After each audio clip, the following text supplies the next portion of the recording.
Good morning, everyone, and welcome to Today Mañana. I'm Michael, happy to be joined by Xavier. We've had a couple of cool weeks, which we were just kind of talking about. Maybe not great for the produce, but everyone else in Charlottesville has been relieved. I guess we had like 3 weeks of just, it felt like it was like 95 and above every day. That was brutal, but, you know, especially you that you enjoy swimming in the morning. Well, I enjoy swimming, so it doesn't bother me as much. Now, to be fair, over the weekend, I enjoyed the little reprieve, but basically by Monday, I was like, I'm ready for the hot weather again, and it's kind of like still cool. The difference also is that it hasn't even been sunny. It's just been kind of cloudy and cool. Cool. Cool at night. Cool relative. Cool during the right? day, too. I mean, 78 and 80 is not exactly what I call August weather, you know? And I know a lot of people are like, oh, I love this, but I'm like, you'll get this in September and October. And in September, it'll be a little drier. Although today was kind of, when I walked out to the garden. It hasn't been too humid. It's been pretty dry. I've been noticed. I mean, like I said yesterday, I watered your garden. It was pretty dry, so... You know, I'm kind of ready for a little of the heat to come back, which is supposedly it will be. It will. It's too early for the heat to give up. Yeah, exactly. You know, you get summer once a year. Why do I have to have full weather? And it flies. Exactly. We've always noticed it's just before already, you blink, it's like summer's over. How is that possible? I know. And then the closer you get to the cold weather, the worse it gets for me. I'm not a cold weather guy. Just bring me the heat. Me too. I know. But as always, we are happy to be presented by Emergent Financial Services, sponsored by Matthias here in Realty, Charlottesville Opera, and FABA, the premier Latino network and business group here in Virginia. We got a great show lined up today. We're going to be joined shortly with Kendall King from September Sun Produce, and then after Kendall, we're going to have Hank and Russ from CVille Soundcheck. So we got an exciting show. So we're absolutely. I was going to say, by the way, we're going to have to ask Ken. That's a great name, September Sun Products. So I know we always, since we're in the financial business, this is going to take only about 2-3 minutes, right? People always ask us, where's the market going? Where's this going? What's happening, right? And literally today, when I turned on my Bloomberg system to kind of check up on news and things like that, there was this quote, right? And it said, "Prediction is very difficult, especially if it's about the future," right? And I said, this is perfect for us because, everybody always says, so what do you think is happening? Is the Fed going to raise rates? Is this, and predicting what's going to happen, right, in the financial markets. Who said that quote? So this is Niels Henrik David Bohr. No way, because remember last time in the show? It's slightly different than the Yogi Berra one. Yeah, that was a little different, but so this, he probably said something similar. So you mean Yogi stole it from the guy? Well, we got to see who stole from whom. Maybe he stole from Yogi. I don't know. I can't imagine Yogi ever reading Niels Henrik David Bohr of anything, right? But who knows? Maybe he was. But it's. I remember you said that. That's why when I read this, I remembered that you mentioned that last time. But it is so true, right? It's like, people always ask, what's happening? What do you think is going to happen? It's like, it's so difficult, right? You have opinions and thoughts based on the data you see, but really forecasting anything, rates, markets, economy, anything, it's just so difficult. It's a no-win game to a certain respect. It is. It's kind of like that in life sometimes. It's hard to predict what's going to come next, Yeah. But on the Today Mañana, it's not going to be too hard. Because we know who exactly the next guest is going to be. Exactly, absolutely. We're going to be joined by her right now. 100% correct on that one. Exactly. So welcome. Thank you, Kendall King from September Sun Produce, for joining us. Thanks for having me. No, it's our pleasure, Kendall. So kind of before we get started, just tell us a little bit about yourself and kind of how you started September Sun Produce. Yeah, and tell us how you got that name, September Sun. I really like that. Sure. It's really a great name. Thank you. Yes. So I was born and raised all over the East Coast, but came back to Virginia for school for the university here. Okay. And I started to work for a large CSA down in Scottsville called Bel Air Farm. And I was really moved and inspired by just the work and how much food you could grow with a big team, and it was so awesome that I just decided that's what I wanted to spend my life doing. So when I got an opportunity to convince my folks to move here, I just told them to look for somewhere with a little bit of land for me. And we did find it, and it is a little bit of land, especially compared to somewhere like Bel Air. So we grow on 1.5 acres in Somerset, which is up in Orange. Okay. And it's my husband and I, and we have one employee who's almost full-time. And my husband and I are both born in September.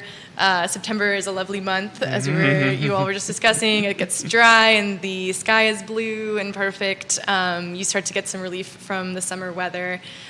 So yeah, we got married in September. It's just it's an important month for us. And the sun feels so clean and clear and gentle. Yeah. So and it's really, to a certain respect, it's somewhat harvest, but it's also, I mean, I assume you plant.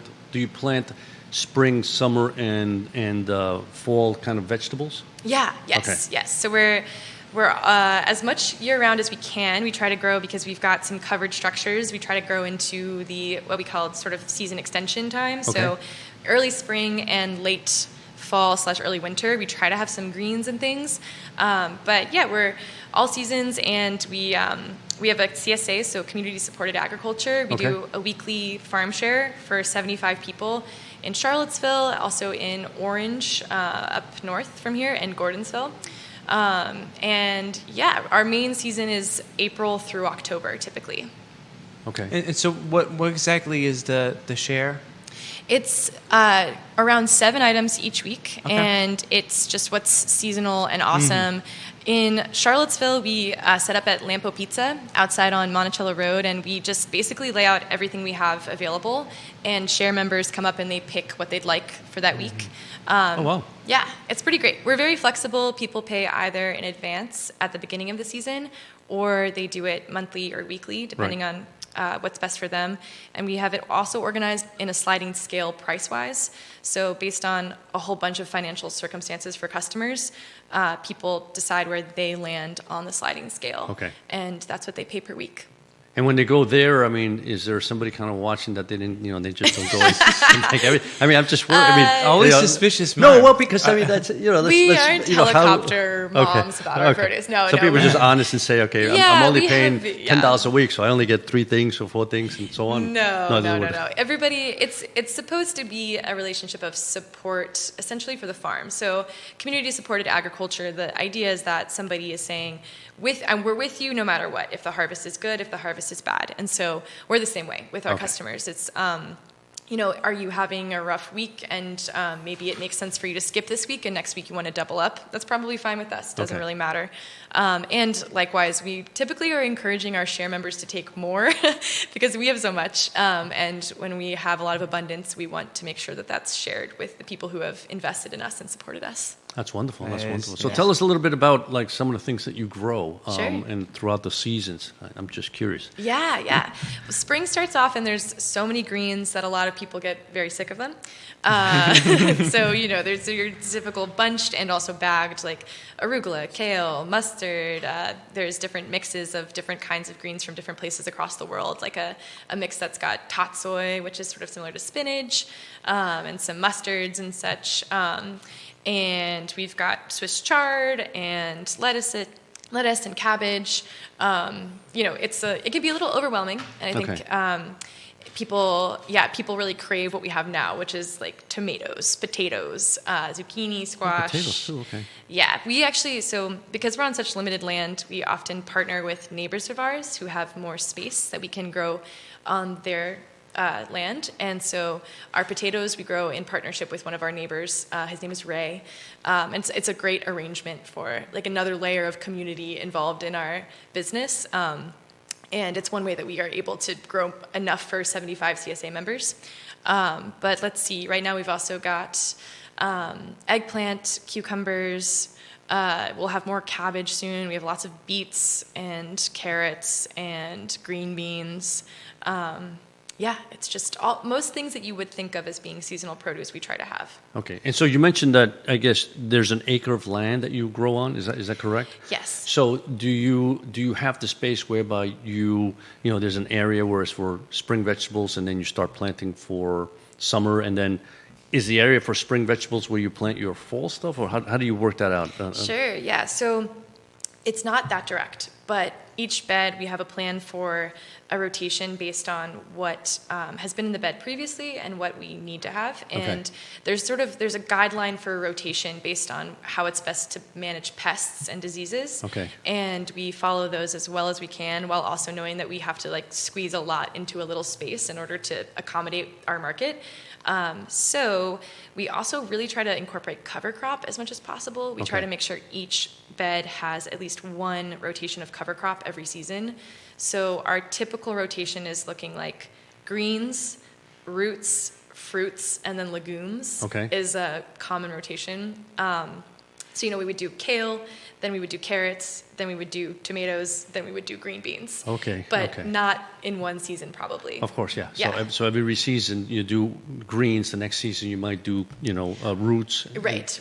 And also what I mean by season is sort of in the 2025 season. For instance, this year we might grow kale and then carrots in a bed, and then next year that same bed would then be tomatoes and then probably not green beans because tomatoes take forever to be established in fruit and such. Yeah. But that we would follow that over several seasons of the growing season. Okay. See, that's the challenge because like we were talking, obviously I try to grow my things. The challenge I have is that I don't have enough space to rotate, and I think that's part of the issues. I mean, I do the string beans, and then the next year I put the tomatoes where the string beans were, and vice versa. Yeah. Doesn't always work. But so that's really that's interesting. So in that 1 acre that you have, right? What would you say is the produce that kind of you focus more on because it is best for the production of vegetables? Sure. Well, I would say probably if you're thinking about percentage-wise of what our space is used on, the largest percentage for one crop would be tomatoes. Because tomatoes are popular, they're delicious, people love them. We're actually going to have a festival that celebrates Charlottesville's tomato harvest and the community around it on August 26th, which is a Tuesday. It's Lampo Pizza, so it's 205 Monticello Road. It's called Tomato Fest, or I guess some people would call it Tomato Fest. But there's an art contest, which submissions are due on Sunday the 10th, this coming Sunday. And there's also a home gardeners contest. So if you grow tomatoes and you want to submit your own tomato to the festival contest, then you would bring it on that Tuesday, and myself and some other farmers will make up a panel of judges to decide which tomato. I think the categories are sort of prettiest, biggest, and tastiest, perhaps. And so that would be really fun to see yours. Pops, you're going to have to hope for tastiest because it ain't going to be biggest, it ain't going to be pretty. Pretty's not really in the picture right now. Sometimes the ugliest ones are the tastiest. So no, that's true. Totally like the heirloom tomatoes, right? When you see them, they're like, they don't look very nice, but boy, when you cut into them, they are so good. Yeah. I would say tomatoes, and then certain things we try to have every week that are sort of staple greens for people, like lettuce and arugula. They're just popular. People love to have them in their kitchens. So other things that take up the most growing space, I'd say, for how we rotate things would be lettuce and arugula. Okay. Yeah. And things like that, like arugula and lettuce. Do you have to have that covered? Because, I mean, the heat, I assume they're difficult to... Yeah, we do. We cover it mostly there's those tiny things called flea beetles that gnaw little holes in the arugula. So we cover the arugula for that reason. And then we sometimes cover lettuce. We try to grow varieties that are specifically heat tolerant. So we spend a little bit extra money on seed in order to have lettuce as many weeks as we can. Okay. All right. Yeah. And before kind of the show started, we would talk about the challenges of bugs. How do you kind of deal with sometimes these challenges that come from kind of owning your own kind of produce farm and stuff like that? Because I'm sure there are many. Yes, there are. It's hard to be a small business owner, period. And then it's hard to be a farmer, period. So it's sometimes it feels like the two double hardest. whammy. A little bit of a double whammy. But I think as this is our third season, so as we've become just more experienced in the farming side, we've also become more experienced in the business side, and we've just invested in relationships with people who have run their own small farm businesses, and we've consulted with them about how to set up our systems for success. And then we have a really awesome just bookkeeping system, so we can keep track of all of our expenses and such. But the CSA system is really cool because it I think really enables people who are doing small farming, which already has a lot of upfront costs, to prevent debt accumulation. So it's an amazing process, an amazing idea for your community to invest in you for a season, so that a lot of what you have to purchase up front can be subsidized by payments that come before you even have a product, which is amazing. But yeah, it's been so cool also to collaborate with Lampo. The guys at Lampo have been so supportive and so helpful in allowing us to have that farm stand there, because it can serve as our CSA pickup and also as a super visible, very central, and very accessible way for us to just have extra sales with passerbys. So yeah, we've been very excited and very grateful for that opportunity. Yeah. Yeah. And how's the produce season been this year? Because I know Xavier was kind of talking about beforehand some of his challenges. Kind of how's your produce season been? Great. It's been awesome. It's been really nice. Yeah. I know the rain is hard if you have tomatoes in your yard or stuff that's uncovered. I know it's been very reliably rainy this year, where we are at least, which is ideal for a farmer like myself. And so you would prefer rainier seasons than kind of drought seasons? Yeah, we're in a really awesome position in terms of we have a flat field with great drainage on top of a hill, kind of. Okay. So in wet seasons, we have very little problems with, flooding or saturation. With drought, it's actually really tough to manage. So we love a wet year like this, and we're having an awesome produce season consequentially, but drought is really tough. Yeah, we don't like the drought. Yeah. Understood. Yeah. It's tough because I guess in the drought season you then have to go out and water. Is your acreage set up for like a drip system or anything of that sort? Okay. Yeah, we have irrigation in place. One of the challenges is that the well that we have isn't it's not an agricultural capacity well, so it's it's domestic, home well.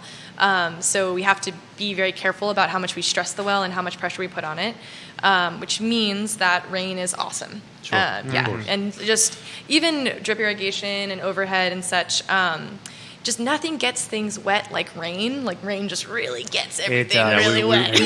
We've talked about that before. It's like you can sit there watering the raised bed for like 10 minutes, right? Yeah.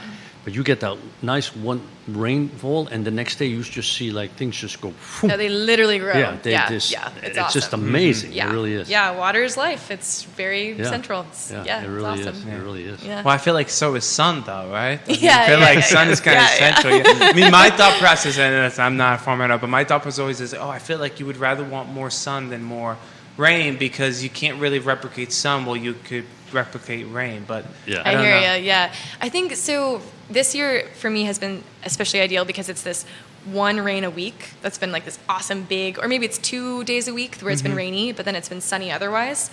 This is the first week so far where I've been a little bummed about the weather because of the consistent cloudiness. Yeah. It's not really raining, it's just kind of misty. So stuff like tomatoes tend to slow down, peppers don't ripen as quickly. But yeah, so that's this season thus far. It's been really awesome up until now, where it's been like a little weird and wonky. Yeah. So what's your favorite vegetable or fruit kind of that you grow? Just in terms of like you love growing, and then your favorite one to eat, like what would be? I think cabbage is one of my favorite ones to grow. It's just rewarding because it's so substantial. In my opinion, it's an awesome, substantial vegetable. I also love to eat it. It's one of my favorites. It's good for you. It's just so good for you, and I think it's so versatile. People can use it for so many things. Also, although we try to grow lettuce all the time, lettuce is not really a crop that's been adapted for our climate, and it's too hot for it all of the time. Yeah. So we work really hard to make it work, but cabbage is a great alternative to something a little bit, that's something that people consider a little bit more desirable, like lettuce. I think if everybody had like a cabbage a day, then the doctor would go away, but that's a lot of cabbage. So maybe half a cabbage. But yeah, I think cabbage is probably up there in terms of one of my favorites in both ways. Cucumbers too. I think when I eat the first cucumber of the season, I feel this like awesome sense of relief. It's just like full of water, and it tastes good, and it's also super versatile. So yeah, that's interesting. So I feel the same way with actually in my case it's like that first zucchini, because it's one of the first things that come. But I was interested in the fact that we were talking before about the zucchini bug, and the squash bugs, and also the one that gets into the root. I forget what the name of that one. The vine borer. There you are, that one, right? And so every year I get both. They love me, and they love the zucchinis I plant. But I like the fact that you mentioned about the rotation. So maybe you could talk just quickly about, things that you do in order to, because it's hard to overcome the bugs. I mean, unless you start really spraying heavily, which we don't, because the whole point is try to go organic for what we do. Yeah. But maybe you could tell us a little bit how you do that. Sure. So we use a succession system. So we would plant our first succession of squash and zucchini way back in April. Okay. And then we usually cover them until they get the blossoms, because that's when you need the bugs to be present for pollination. So we'll cover them with a very light row cover or bug netting. And it's not the cheapest stuff, but it is totally worth it, especially if you want to have a consistent crop and you want to protect it from the bugs. Squash bugs, once they figure out where something is, though, they're going to crawl in there and they're going to get all over it. Okay. But in your next successions, we'll do one in April, we'll do one in May, and then we also, at the end of June, planted, or the beginning of July, planted our last succession of squash. Okay. And we make sure they're covered. And when the plants start to get really gnarly and die back, we just remove them right away because we don't want disease to spread. And once the plants become, once they're in bad shape, they're just more vulnerable to all of the things that would be worse problems probably than squash bugs, like disease. But it's not a winning game. You just have to, I think in my mind, just have to know squash is a losing game. You can harvest it as much as you can for as long as you can, but then just give up and move on and try to have the next succession ready in time. Because that's probably my least favorite thing to grow. Squash. Yeah. And just last, for your land, do you use a lot of compost? Do you like create your own compost? Yeah, we do a little bit of both. So we're really lucky to live down the street from a compost maker, just a small local hauling company that has compost available, which is awesome. And then my folks have a couple horses, so we use their manure and our vegetable scraps, and we mix it together and let it sit for a very long time, usually a year or two. We cover it so it gets really hot. Okay. And then we'll put it, if we use that compost, we'll usually put it somewhere where we're going to plant a cover crop, and we'll plant a cover crop in it, and then till it all in, and it'll make an awesome new bed. But yeah, we love compost. It's one of the main things we use to build up fertility in our soil. Okay. And cover crop, you mean when you plant, what are those? I should know. All those, what is it, rye or? Yeah, that would be one. There's a whole bunch of different ones, but usually what we're using is mixes of, a common one is peas and oats. There you go. Okay. That's an awesome one. Rye is great. We love rye, especially to plant in the fall. Clover, sun hemp. There's a bunch of different grasses and legumes and things that are going to do different things for the soil depending on what you have had there and what you're about to plant there. Okay. And you let them grow to what size? I mean, you don't let them seed, grow tall, or you let them grow to a particular and then cut them back? How does that work? It depends on the type. Usually we're trying to prevent them from going to seed. So buckwheat goes to seed quite quickly. It's a really quick cover crop, which makes it awesome for right now in the middle of the season when we're trying to fit another fall crop in after we've had a spring or summer one. And that's usually 3 or 4 weeks, and it'll get about probably up to here on me. But other ones we really want, especially like peas and oats or stuff that we're growing to really establish as much green and as much carbon as possible. Okay. We're trying to get it to be taller than I am. So we've got this really awesome stand of rye right now that's taller than me, which I'm very excited about. And if it's clover, we just want to not be able to see any soil underneath it. So we want it to be really dense. With cover crop, our goal typically is as much as possible, and ideally for as long as possible, just to really help it get established and get deep roots in there and to get as tall and as much mass as possible. Okay. Yeah. Wonderful. Awesome, Wow. Kendall. So before we let you go, where can people find you? Kind of your website and then kind of the farmers markets, the little pop-ups. Sure. I know you mentioned lampposts. So. Yeah. So we are at septembersunproduce.com. There's lots of information there. And then you can find us every Tuesday from 3 to 7 at Lampo Pizza. Mm-hmm. It's on Monticello Road right by the Avon Bridge. And then we're Saturdays in downtown Orange on Short Street. It's from 8:30 to 12:30. It's the Orange County Farmers Market. There's a new farmers market also starting at the Jefferson School for African American Heritage over, I'm not sure which street it's on, but it's right across the street from Staples down in downtown Charlottesville. It'll be every other Sunday starting August 17th from 9:30 to 1:30, and so we're going to start out with that as well in 2 Sundays, so on the 17th of August. You can find us there. Fantastic. Awesome, Kendall. Fantastic. Well, thank you so much for Yeah. coming Thank on. you so Best much. of Thank you luck. all. Thanks so much. And I wish you best. Yeah, good luck with those squash bugs and the tomatoes. I'll see you in a couple weeks with one of your prize-winning tomatoes. Yeah, exactly. Yeah, we'll put in a good word for Xavier. We had it on the show, so. Well, as we kind of transition from one guest to the other, that was. I know you learned a lot. Probably. No, I did. Well, but sometimes there's a lot of things you read on the internet, right? And sometimes you wonder, is this good, not good, whatever. So it's nice to talk to somebody who actually does it and has the experience, because you say, all right, so maybe I'm doing this wrong, So it was wonderful. Yeah, this is what I love about Today Mañana. We get to meet people like Kendall, and now we have 2 other guests that are also going to explain to us what they do. And as always, I'm just awed by what the talent people have and the things that they do. And the passion that they kind of get into, exactly. Because I know, for sure Kendall looks like she's very passionate about her produce, and we were just talking to Hank and Russ beforehand, and they seem very passionate about the CVille Soundcheck. Absolutely, and I'm curious what all that is. Exactly, so why wait any longer? So we're happy to be joined by Russ and Hank from CVille Soundcheck. Thank you guys for coming on the show. Good morning. Thank you, gentlemen. Shout out to Kendall. I learned so much about our garden, like you, our tomatoes are not working this year. Oh, okay, thank God. I keep thinking it's just me. Me too. you guys are commemorating in misery, right? And I love my tomatoes. Yeah, me too. It's like, everybody's complaining because we try to grow for the whole family, and everybody's like, why haven't we got tomatoes? That's all. Tomatoes. They're all yelling at me. I said, well, how about some help? Cool. For some reason they're just not taking off. It's strange, but that's why Kendall's the expert and everyone else is the hobbyist, right? Exactly. Yeah. You can get her tomatoes. Yeah, exactly. Yeah. Head to Lampo. Exactly. So before we kind of get started, tell us a little bit about yourselves and kind of what inspired you to start CVille Soundcheck. Yeah, so we started CVille Soundcheck 6 months ago or so to really cover the music scene here in Charlottesville. We have gone to shows for years and very into music, and we were like, why don't we just start kind of sharing the love of what we are blessed with here in Charlottesville as far as music goes. And it also gave us the opportunity to remember all the shows that we went to. It was kind of a form of memory care for me.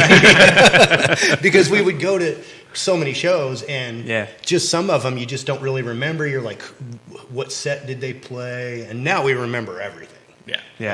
But it really came from a sense of gratefulness to have the music community that we have in Charlottesville. This area in general punches way above its weight in terms of the music scene, the quality of the scene, the creativity of the scene, the cohesiveness of it. And we just it was really a way to say thank you as much as anything, and to feel like we were part of something. Yeah, what makes Charlottesville such a great music scene? Because like you guys have mentioned, it's like it feels like everywhere there's always somebody kind of playing live music. We've talked about it, and we want to talk to the community more about it. The sense that we have is that there's something magic in the Blue Ridge up there. I mean, if you think about the Blue Ridge from Harrisonburg all the way down southwest to where the Carters are from. The mountain music and sort of the birth of country music, to a certain extent, has taken place in our mountains. And I think it continues to be sort of this just productive ground for creativity. Yeah, for sure. I mean, having UVA here obviously attracts a certain type of person and artist. We have great venues in this town. There's a bunch of them, not even in town itself, but like in the area. And like Hank said, there's a lot of local talent, a ton of local talent. But then we also have the opportunity to have bigger national acts come in with Ting, even at the Jefferson, JPJ. So it's great to have the real mix of the big name acts, and then also like this amazing talent that we have here in town. Yeah, it is pretty amazing for a small town. I mean, Charlottesville, obviously when the university is here, feels a little bigger, but when the students are here, it feels pretty small, right? But for a small town, the music, the art, what it brings to the table, and obviously UVA is part of it. It is amazing. It really is amazing. I mean, I'm originally from New York, and I tell people in New York, granted the quality may not be exactly the same, but we go to symphonies, we go to the opera, there's the music scene, right? The restaurants. It just seems like for a small town, you have what big cities have without the traffic and the headache and everything else that goes. It's just a really great place to live. It really is. I think, and to your point, UVA, they do such a great job of hanging on to people that graduate from there. There's so many people that stay in town, and a lot of those people are musicians. We, cover bands and go see bands. Where they're actually, it's not what you would think. We're starving artists. They're people that are gainfully employed, have pretty significant careers, but they love music and they're able to play out and enjoy that part of their life as well. So how do you guys kind of figure out what performance you want to go watch? Because there's so many. I mean, you can't see them all. Like, how do you kind of figure out, okay, I want this Thursday, I want to go see this one. This Friday, I can see that we one. talk amongst each other. Yeah. We have similar tastes. Yeah. We try to push ourselves out of our comfort spots, but we also have to be authentic to what we know. It wouldn't be right for us to be talking about styles of music while we may support them, but if we're not well versed in it, obviously it's not going to be right for us to be writing about it. Yeah. But we just have the locals that we love, and we have, we share some quirks in what we like, and we go by our taste, and we sort of we go to what we want to see. We do a lot of research, so we're not going to see a lot of bands where we're really not sure what we're going to get.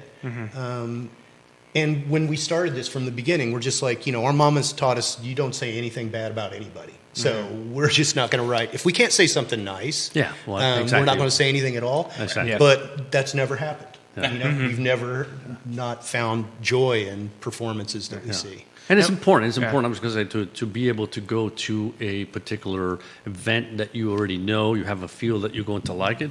That's important because the goal of if you go somewhere where it's like I don't like that kind of music, but let's see. Then you go there, and go. I just kind of but isn't it good to sometimes open your horizons though? Because if you never experienced it's true, but I would still but. Listen, we've talked about this, right? I mean, you're still young, so you're still exploring. But like me, it's like my son. He loves classical music, but he loves like the whole spectrum of classical music. It doesn't matter. And there are some pieces that's like, to me, it's like, I mean, that's just, it doesn't fill me, right? So I listen to the classics that I really like, and I listen over and over, and he says, well, why don't you expand? I said, because at this point, right, I've got this much life to live, and to spend 1 hour listening to something's like, I really didn't like that. You get stingy with your time. Yeah, you do. It's like you say, I'd rather go somewhere where I already know I'm going to like it. And granted, I'm not experimenting anymore, and I'm not maybe burning my horizon. But you come to a point sometimes in life where it's like I just know that I'm going to enjoy it, and therefore I want to go there and do that, right? And so I'm not saying that that's what you guys are, but I'm just saying if you're gonna, like you said, if you're gonna write about something, right? Every once in a while, it's like, I think I'll just. I know I enjoy this kind of music. Let me go here and see. We do push ourselves to get out of our comfort space, and we don't think exactly the same thing. I was raised on sort of, traditional country music. I'm from the southern Midwest. Okay. So I grew up on outlaw country and the Carters, the beginnings. And Russ is more sort of, he's younger, obviously, but he's kind of more into the heavier stuff. Okay. I grew up in New Jersey. Oh, New Jersey, okay. In New York City, right? So, I spent a lot of time on the train going into the city to see bands. And, so definitely started, I started more in, in the 80s with hair metal, and then it kind of moved into some punk and rock. But it's interesting again, here in Charlottesville, Charlottesville is based in Americana and bluegrass, right? Yeah. But I've grown to really love that. I met my wife 5 years ago. She's a very big country music fan, and at the time I was not very much into country music in general, right? And it's really opened up my eyes to what country music really is. Yeah. You think about country music being one thing, and it's actually giant, right? It's like anything else. There's so many different subgenres and artists and everything. So I think going back to your question, when we try to understand or pick shows that we're going to go to, it's just kind of like, all right, what's out there? Let's check it all out, right? And I think since we've started this, even for somebody like me who's gone to a ton of shows over the years, it really opened up the possibilities in town, the smaller venues or the smaller artists, or going out to Batesville Market, for example. That's a place that I had never been to before, and you go out there and you catch a show there, and you're like, wow, this place has some magic in it. And I think that's that's the thing that we're also trying to share with everybody else. Like, so if we go to a lot of shows and we didn't even know these certain things exist, then, probably many of the population around here also feels the same way or has the same experience. Because I also noticed in your website you always talk about trying to connect like the performance with the audience and kind of stuff like that, performer with the audience. Kind of what's that like at CVille Soundcheck, where you kind of like trying to give those who are kind of reading your blog like the whole spectrum. Like this is like you took it just based on market, you said like the atmosphere or something like that was like really great. Yeah, so when we started, it started a lot with words, writing, right? That's where our foundation is writing about these bands. Right.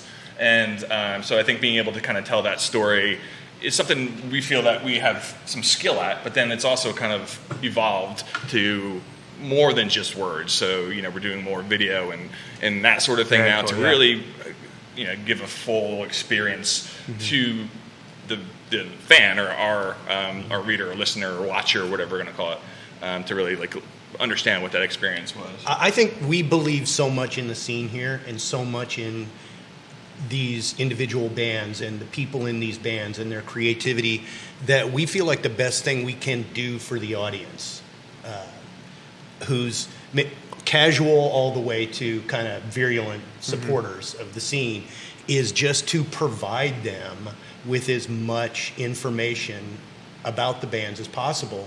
And so we're really in service to the bands. Right. That's what we kind of, in a weird way, we work for these bands. That's what's on our mind. What's the best thing we can do for them? When Russ spoke to the writing, we try to really push ourselves to capture the essential truth of a performance, not just, when you tend to read what critics do, it's they either like it or they don't. They tell you the set list, they kind of give you the specifics, and they're in and out in a page. We can go on as long as we want. It's a blog. We write, and they're long, and you can read as much of it as you want. But capturing that magic that exists in Batesville Market, or, especially in Dirty Nellies. I've said this before. Dirty Nellies is the CBGBs of Charlottesville. It's 100%. The core 100% beating heart. And why do you feel that way? I think it gets back to the mountain. Okay. It's kind of where it was the official kind of home meeting place of Nelson County, of Charlottesville, of just sort of the musicians in the area, and it still is. I think I can't remember the gentleman's name, but thank God he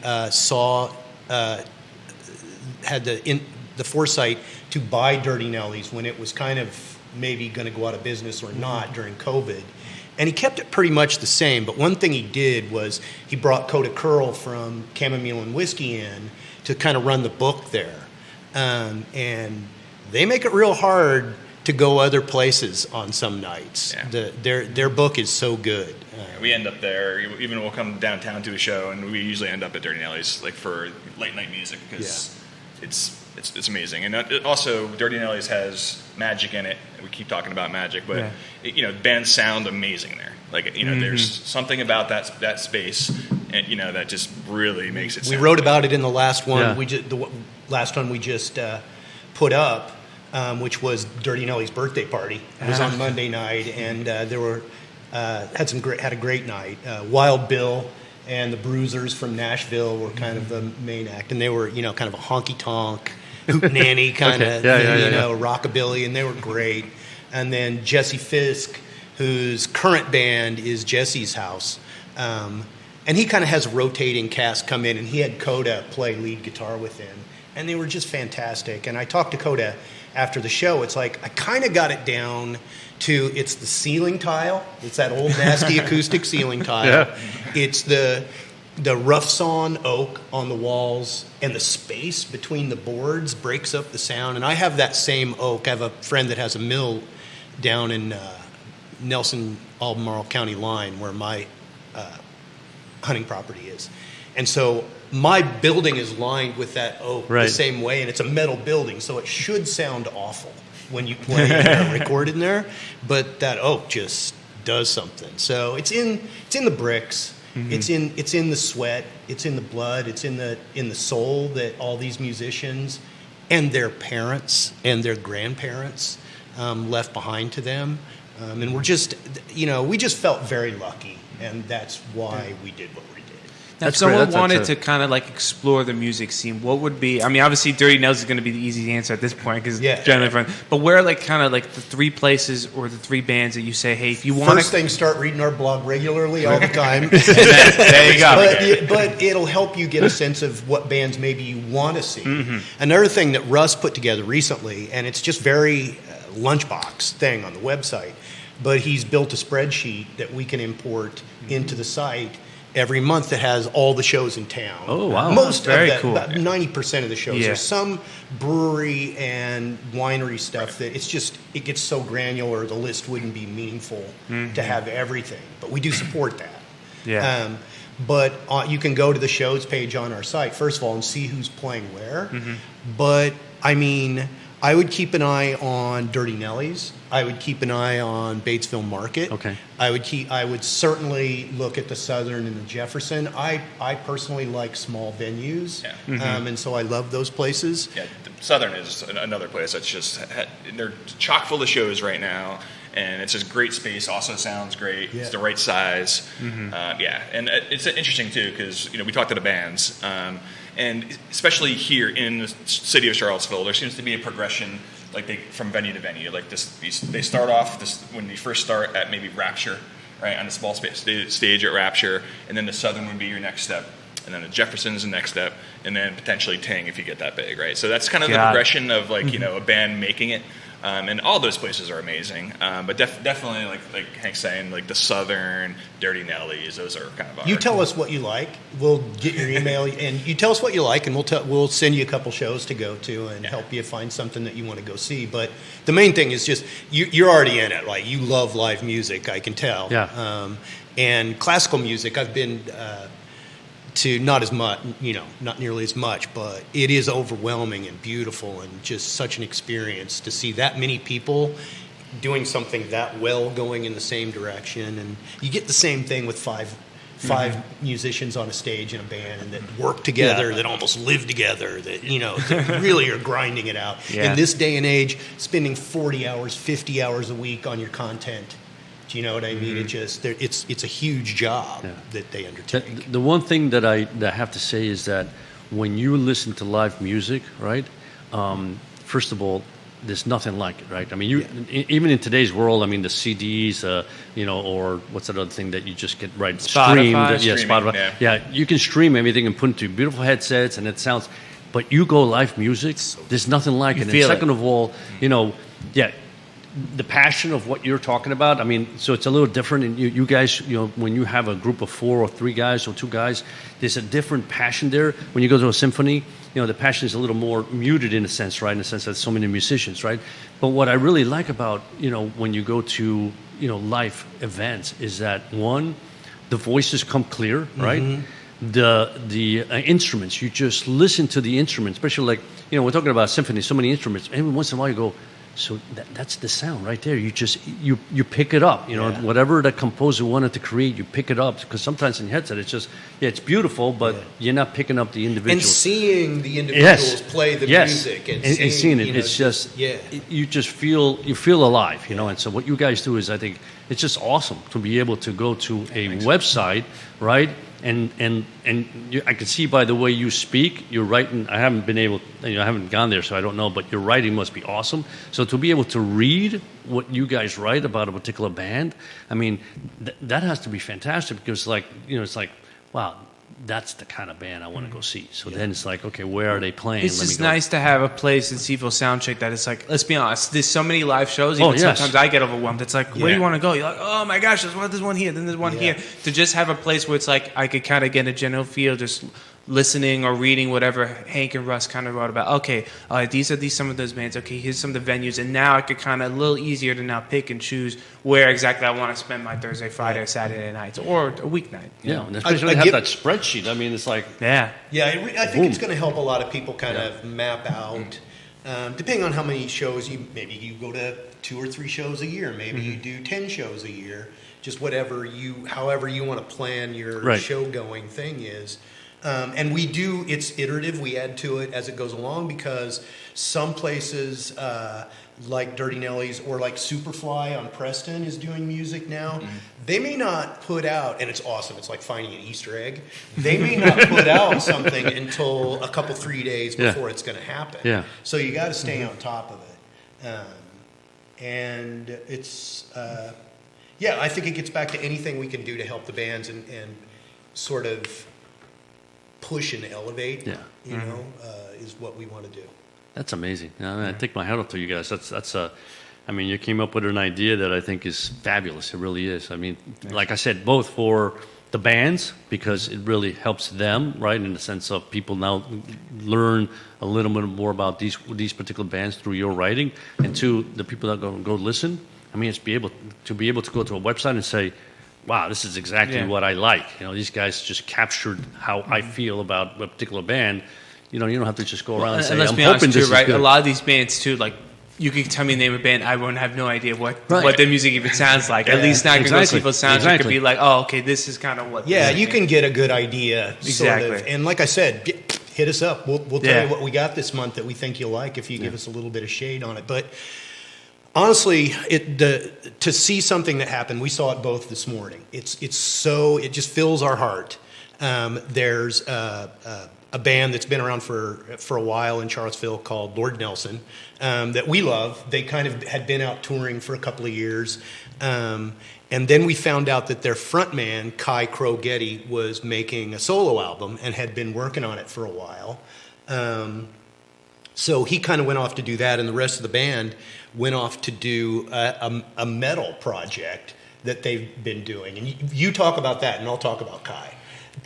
Let me just finish on Kai, and then you do Ooga Booga. But Kai made a fantastic record. I mean, a record that knocked the wind out of us when we saw the release party, which he had Jenna Matthews, who's also from Charlottesville, but she lives in Nashville now. She kicked the night off. She's a fantastic singer-songwriter. Then one of our favorites, I call her one of my adopted grandbabies, was Rebecca Porter, who's a honky-tonker, a Pacific Islander. She's from the Valley. She's fantastic. Her stuff, everything she does just looks perfect for what she does. She went off second, and then Kai played, and we had been listening to the record a lot and really believed in it, and it's held up. I've been listening to it a lot since. This was, 6 weeks ago, a month ago? Probably, yeah. This morning, we got up to find out that Goldmine magazine just loved the record and gave Kai a really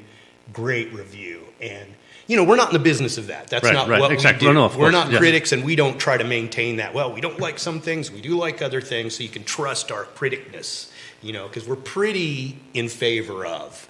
But to wake up this morning and see the community in general and one of our favorite sons specifically to really earn those kind of props just makes it all worth it. And then you can talk to the other side of the band now. Yeah. So the guitarist and the bassist from Lord Nelson joined up with the drummer, and they did a metal band called Ooga Booga, who we saw, I guess, 2 weeks ago at the Southern, and it was an amazing show, right? So, you could see, these bands where Lord Nelson is not a metal band.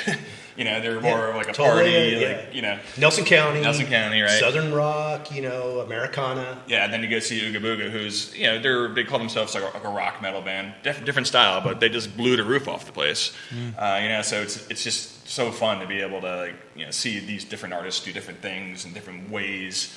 And speaking of both of those bands, Lord Nelson and Ooga Booga, there is a music festival in Charlottesville in September. It's a Charlottesville-based music festival. It's called Wreckfest. It's over at the Ix Park, September 19th and 20th. Is it 20th and 21st or 19th and 20th? Yeah. It's that weekend. That weekend. Got it. Yeah. Saturday, either between the 19th and 21st.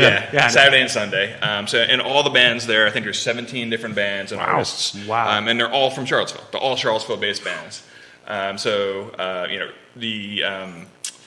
Ryan from Disco Risque is kind of running the whole thing. So Disco Risque, another Charlottesville-based band, obviously will be playing both Saturday and Sunday night as kind of the headliner. Lord Nelson will be there, Ooga Booga will be there, a whole bunch of Get your tickets now, because honestly, it's going to be a riot. it's incredibly affordable. Yeah. So it's very inclusive. It's not, if you think of some of these festivals out in the country, have gotten really expensive. I mean, Russ and I were looking at, well, maybe we should cover Floyd Fest or something. Yeah. And we probably will next year. But to get that ticket, the full weekend pass with the parking or the camping pass and the whole thing, it's a chunk of change. Yeah. And this is, I think you can get a whole weekend pass for $50, I think. $50, including the after hours show. Right. Yeah. And you're going to want to do the after hours thing, like take a nap that afternoon, you and I. And then you don't have to go back to your tent, in a campsite. You can go back to your house and sleep in your bed. Right, exactly. Yeah, absolutely. So even better. Yeah. Good one, Russ. Good get. No, but that's a great thing about Charlottesville, what you mentioned too. I mean, first of all, the ticketed events aren't that pricey compared to whatever you find out. So, no, they also do a lot of events where it's like, it's actually free. Like at the venue, you just gotta go there. You have a beer. The music's free. Yeah. Like you don't have to always remember to tip the artist when it's free. Yeah, it kind of gets past you sometime. Even when we're sitting there shooting it and kind of working, we'll forget. But they're working so hard and they're selling merch and they're playing. If you look at somebody like Kendall Street Company, who really is good at the pound and ground, ground and pound or whatever you want to call it, the social media. They play everywhere in every iteration, as a full band, as two, as one of them or whatever. But they are working so hard. So if you drop a 5 or a 10 or a 20, if you really felt great about the show, man, that goes a long way. I mean, if you just buying gas to get the equipment so they can load in and load out, Yeah, I appreciate that. That's a good tip. Yeah. So before we let you guys go, where can people find you? The website, kind of Instagrams, Facebooks, all that stuff. Yeah, so our website is CVilleSoundcheck.com. So that's where you can go read the blog, check out the show's page, see a handsome picture of Hank. We're also on Instagram and There'll be Facebook. A rush now. He jests. Instagram and Facebook, both CVille Soundcheck. So follow us there. And Instagram is sort of that's our megaphone. Yeah. That's where the bands are, so that's where we are. Yeah, that's the big one. Okay. Yeah, so that's kind of where you'll see us Awesome. talk the most. Russ, Hank, thank you both so much. Thank Thank you guys. Wow. Thank you guys. This is And it's great to amazing. talk to music fans and gardening fans. We have a lot of likes. Yeah, I mean, listen. The most important thing is we enjoy doing this mostly because of people like you, right? Yeah. In other words, like I said, when I see what people do, and today because of technology, between podcasts and blogs, etc., and the passion you guys bring to this, I mean that's what I love, because you can just see it, and it's helpful. Again, it's helpful to the bands, and it's helpful just to the people that want to listen, and I mean anything that you can help the community to enjoy what Charlottesville has, I think it's fantastic. So thank you guys. I mean, Thanks, guys. Yeah, thank you. Appreciate it. Yep. Yeah. Wow, that's amazing. Really, I mean, it's because as you know, I don't do any research. I come here and I just kind of wing it, as they always say. Yeah. So CVille Soundcheck, I said CVille. CVille. CVille's in Spain. CVille. Well, that's why I like CVille. Soundcheck. I would have said, what is exactly do they do? And so to learn what they do, and like I said, you can just see the passion in their voice, and in what they do is fantastic. No, and we always love when we have guests who come and help out the community, because that's what it's all about. Yeah. And this was perfect. I mean, you have one that likes to feed people, and the other one likes to, the spirit. Exactly. Thank you, guys. Thank you. So it was. I think it was a great show. I enjoyed it very, very much. I enjoyed it, and I enjoyed being here with you. Well, as same always, thing. Yeah, same thing here. It's always great to have you on the show. As always, a big thank you to our sponsor, Emergent Financial Services. And our leading sponsor, Emergent Financial Services, sponsors Matthias Realty, Charlottesville Opera, FABA. Always big thank you to the I Love CVille studio for having us. And one more thing, because I forgot to begin. Don't forget to like and share. And subscribe. There you are. And then a big thank you for Judah behind the camera, dealing with all the guests, taking photos, trying to make Xavier and me look the best we can. It's a tough gig, but hopefully someday he's going to have the ability to change how we look. The AI, go to AI, say make Xavier Michael handsome. Yeah, handsome. It's like, man, then these guys for today and Mañana, holy God. Henry Cavill. Hey, that's me. And then you meet somebody, oh, you're the one for Tim. Yeah, you know, that's the new thing about it. It's like, you know, and like dating apps and stuff like that, it's like the photo never looks like actually the person. Exactly, yeah. It's like, but anyway, it'll be like us. They're like, hey, I saw your photo in the show, but you don't look like that. Really? No, I think I kind of look like that. You should. It's my build. Yeah. But as always, thank you to our audience members watching. Again, unfortunately, with Xavier and me are not very technologically savvy, so... Well, that's not true. You are. You just don't... I don't have a Facebook or Instagram. No, I know that's what it is. You do, though. I mean, you tend to have that a doesn't Facebook. mean anything. That doesn't mean anything. You just don't know how to use it. Yeah. You know? Exactly. You know, but thank you, as always, to all our viewers and those who commented and liked the show. Thank you to, and to everybody and our two fantastic guests. We look forward to seeing you next time. But until then, hasta mañana.